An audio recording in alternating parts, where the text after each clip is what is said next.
உலக தமிழர்களுக்கு வணக்கம். நான் உங்கள் வெங்கிரத்னம். நிறைய விஷயங்கள் இன்னைக்கு நாம பேச போறோம்.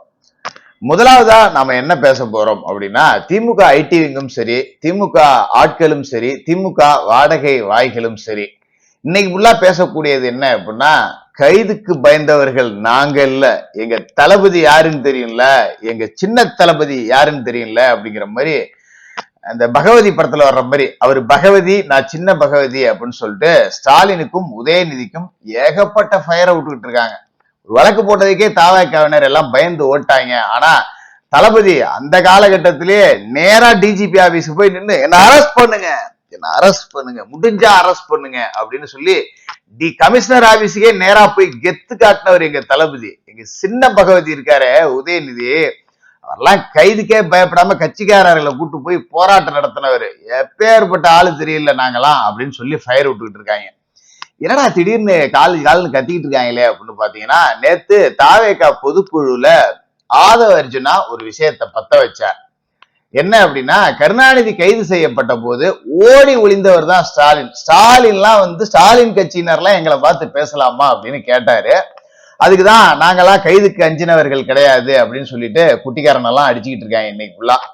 உண்மையிலேயே அப்ப நடந்த வரலாறு என்ன அப்படின்னா, 96-2001 திமுக ஆட்சியில மறைந்த அம்மையார் ஜெயலலிதா அவர்களை கைது செய்யறதுக்காக கருணாநிதி முடிவு பண்ணார். கைது செய்யறதுக்காக என்னென்ன திட்டங்களோ இந்த சன் டிவியை வச்சுக்கிட்டு இல்லாத வேசெல்லாம் போட்டு பார்த்தாங்க.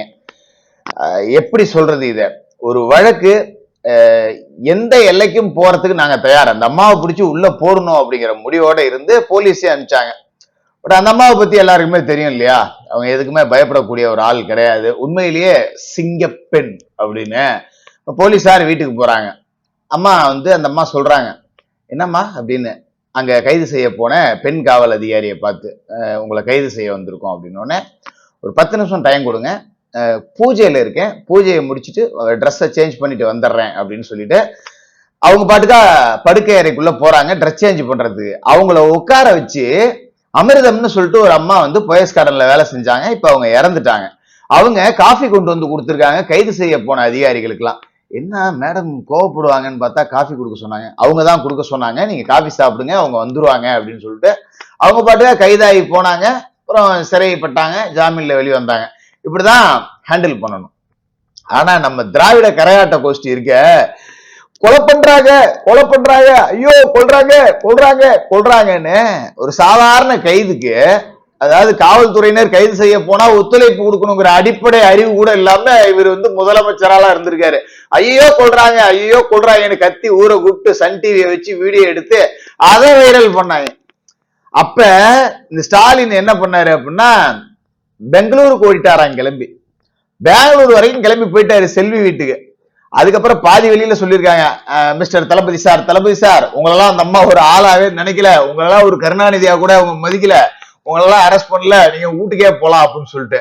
அடுத்த நாள் இவர் சென்னை வந்தவர் என்ன பண்ணிட்டாரு, நேரா போய் ஒரு நீதிபதி கிட்ட சரண்டர் ஆயிட்டாரு.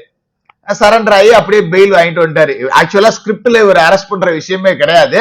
அதை தெரிஞ்சுக்கிட்டு இவராவே போயிட்டு சரணடைஞ்சு அப்படியே வீராவேசம் போட்டாங்களாம்.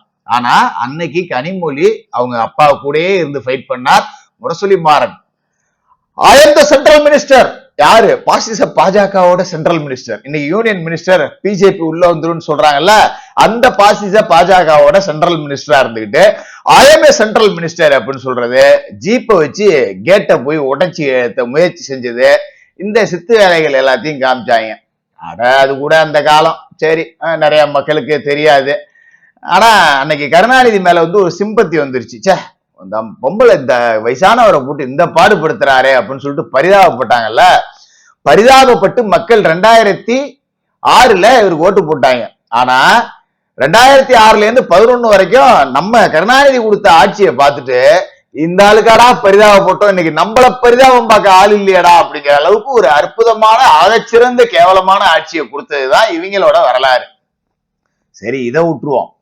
அடுத்ததா ஸ்டாலின் அவர்கள் மேல ஒரு நில அபகரிப்பு வழக்கு. அவர் ஒரு பக்கத்து வீட்டை பிடிச்சிருந்தது, அதை சட்டவிரோதமா மிரட்டி வாங்கிட்டாரு அப்படின்னு சொல்லிட்டு லேண்ட் கிராஃப்ட் கேஸா போட்டாங்க.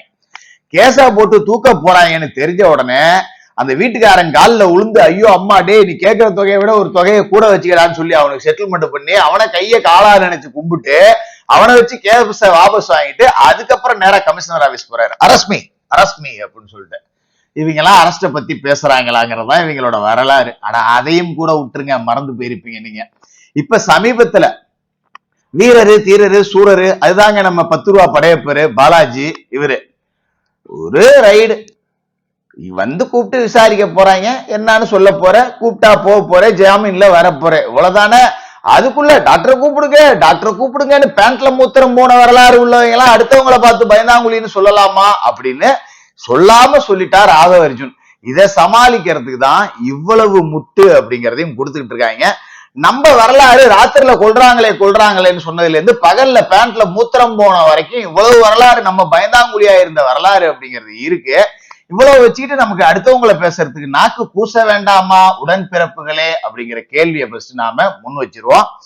இப்ப நம்ம இன்னொரு முக்கியமான விஷயத்துக்கு வருவோம்.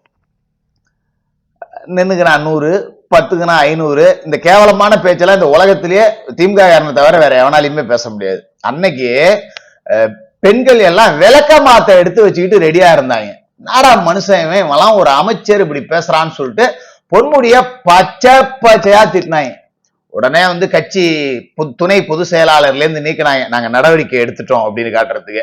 அமைச்சரவையில இருந்து நீக்கினாங்க, நாங்க நடவடிக்கை எடுத்துட்டோம்னு காமிச்சதுக்கு. நேத்து 2 நாளைக்கு முன்னாடி மறுபடியும் அவருக்கு துணை பொதுச் செயலாளர் பொறுப்பு கொடுக்கப்பட்டிருக்கு. அப்ப அவர் பேசுனதெல்லாம் உண்மைன்னு ஆயிடுமா இல்ல அவர் பேசுனது சரின்னு ஆயிடுமா? ஏன் கொடுக்கப்பட்டிருக்குன்னா திமுகவுக்கு தோல்வி பயம் வந்துருச்சு. பொன்முடிய வந்து கலட்டி விடுற ஐடியாவில சீனியர்கள் எல்லாம் கலட்டி விடுற ஐடியாவில இருந்தாங்க. ஆனா சீனியர்களை கலட்டி விட்டா மொத்தமா 234 நக்கிக்கிட்டு போயிடும் 2026ங்கிற பயம் வந்ததாலதான் இப்ப ஒவ்வொருத்தருடைய சீனியரா பார்த்து இவங்க காலில் விழுவ ஆரம்பிச்சிருக்காங்க. எப்பா ஏதோ சமாதானம் பண்ணுங்கடா, பொன்முடியெல்லாம் சமாதானம் பண்ணுங்க, நேருவை சமாதானம் பண்ணுங்க, ஐ பெரியசாமியை சமாதானம் பண்ணுங்க அப்படின்னு சொல்லிட்டு சமாதான படலம் அப்படிங்கிறது நடந்துகிட்டு இருக்கு. அதோட தொடக்கம் தான் பொன்முடிக்கு மறுபடியும் பதவி அப்படிங்கிறது கொடுக்கப்பட்டது. தேர்தல் வர்றதுக்கு முன்னாடியே பயந்து போன புலிகேசிகள் தங்களுக்கு 3ஆம் இடம் உறுதி அப்படிங்கிறத உணர்ந்ததாலதான் எப்படியாவது 2வது இடத்துக்காவது போட்டி போடுவோம் அப்படின்னு சொல்லிட்டு பொன்முடிக்கு மறுபடியும் பொறுப்பு அப்படிங்கிறத கொடுத்திருக்காங்க. இதை தாண்டி இன்னொரு முக்கியமான விஷயம் சொல்றேன். நம்ம சேகர் பாபு, ஸ்னேக் பாபு என்கின்ற சேகர் பாபு, பிரபல தேங்காய்மூடித்துறை அமைச்சர், அறநிலைத்துறை அமைச்சர். இவர நேற்று இந்த தூய்மை பணியாளர்கள் எல்லாம் கடல்ல இறங்கி போராட்டம் நடத்தினாங்க, கைது செஞ்சு இழுத்துட்டு போறப்ப ஒரு அம்மா கேக்குது, அவெல்லாம் காசுக்கு பள்ளி இழிக்கிறவன் அப்படின்னு. வீடியோ எடுத்து போடலாம், காப்பிரைட் ஆகும், இல்லாட்டி தூக்கி போட்டுருவேன். இவெல்லாம் எந்த கட்சியில அப்படியே பேசுது, நான் பேசல, வாடா போடான்னு பேசுது. இவெல்லாம் எந்த கட்சியில இருந்தா அந்த அம்மா காலில் விழுந்துட்டு கிடந்த பைய இப்ப திமுக ஆட்சிக்கு வந்தா திமுக போயிடுவான், காசுக்கு பள்ளி இழிக்கிற பைய அப்படின்னு இப்படியே பேசுது. நாங்க உழைச்சி சம்பாதிக்கிறோம், எங்க வேலையை கொடுங்கன்னு கேட்கிறோம், உங்களாட்ட நாங்க என்ன திருடியா திங்கிறோம் அப்படின்னு சொல்லிட்டு பச்சையா கேட்கிறாங்க. அத்தனையும் தொடச்சி அந்தாண்ட மூலையில வச்சுட்டு இன்னைக்கு கொடுத்தாரு பாருங்க ஒரு முட்டு. கோவை மாணவி விவகாரத்துல ஏன் இப்படி சட்ட ஒழுங்கு கெட்டு போச்சு அப்படிங்கிறதுக்கு சேகர் பாபு சொல்றார், குற்றவாளிகளை கைது செஞ்சிட்டோம், குற்றவாளிகளை தப்பிக்க வைக்க முயற்சி நடந்தாதான் சட்ட ஒழுங்கு சரியில்லை அப்படின்னு அர்த்தம் அப்படின்னு கேட்கிறாப்ல. எவ்வளவு கேவலம் பாத்தீங்களா? குற்றமே நடக்காம தடுக்கிறதுக்கு பேரு தான் சுத்தமான சட்டம் ஒழுங்கு. குற்றம் நடந்து முடிஞ்சிருச்சு, அதை 4 மணி நேரமா தேடியாச்சு, இவ்வளவு பிரச்சனைகள் நடக்குது, போதை வஸ்துக்கு நடக்குது, தினம் கொலை எல்லாமே நடக்குது, நாங்க குற்றவாளியை கைது செஞ்சிட்டோம். குற்றவாளிகளை யாரு வேணாலும் கைது செய்யலாமே. குற்றவாளி என்ன இங்க இருந்து ஓடி அமெரிக்காவிலேயே போய் செட்டில் ஆயிட போறான்? அவனே கஞ்சிக்கு வைக்கிறது வேற யாருக்கிட்டயாவது போகணும்னா 1000-500 கொடுக்கணுமேனு சொல்லிட்டு வர்றவங்களை போறவங்களை மறிச்சு அவனுக்கு பாட்டுக்க இந்த மாதிரி ஒரு கேவலமான வேலையை செஞ்சுக்கிட்டு இருக்கானோ. அவனு என்ன பிளைட் ஏறி பிடிச்சி ஃபாரினுக்கா போறானுங்க? அவனுங்களை பிடிச்சி வச்சுட்டு சட்ட ஒழுங்கு சரியா இருக்குன்னு சொல்றீங்களே, உங்களுக்கு வெக்கமா இல்லையா அப்படிங்கிற கேள்வியையும் முன் வச்சுட்டு அடுத்தது முக்கியமான விஷயத்துக்கு வருவோம். சார், இந்த சார் விவகாரம் அப்படிங்கிறது ஒரு பெரிய கலாட்டா. இதை நாம விரிவா பேசணும் அப்படின்னா 1/2 மணி நேரம் ஆகும். புரிதலோட தயாராயிருங்க, நாளைக்கு பேசுவோம். எதுக்காக இதை நான் இப்பயே ஹின்ஸா கொடுக்குறேன்னா, கிட்டத்தட்ட தமிழகம் முழுக்க 5 லட்சம் கள்ள ஓட்டிற்கு திமுகவினர் திட்டமிட்டிருக்கிறார்கள். இதுல ரொம்ப ரொம்ப ரொம்ப கவனமாவும் உஷாராவும் இருக்க வேண்டியது தாவேகாவினர் தான். ஏன்னா அதிமுகவினர் திமுகவினர் எல்லாமே தேர்தல் அரசியல்ல கரை கண்டவர்கள். தாவேகா தேர்தல் களத்திற்கு புதுசு. இந்த 5 லட்சம் கள்ள ஓட்டு எங்கே இருந்து திட்டமிட்டு இருக்கிறார்கள்? இதுக்கு முக்கிய புள்ளியா செந்தில் பாலாஜி இருக்காரு. எப்படி இது டிவிகேவுக்கு பாதிப்பா இருக்கும் அப்படிங்கறது எல்லாத்தையுமே டீடைல்டோட ஆதாரத்தோட நாளைக்கு பேசுவோம். தொடர்ந்து காத்திருங்க, நம்ம தொடர்ந்து பேசுவோம்.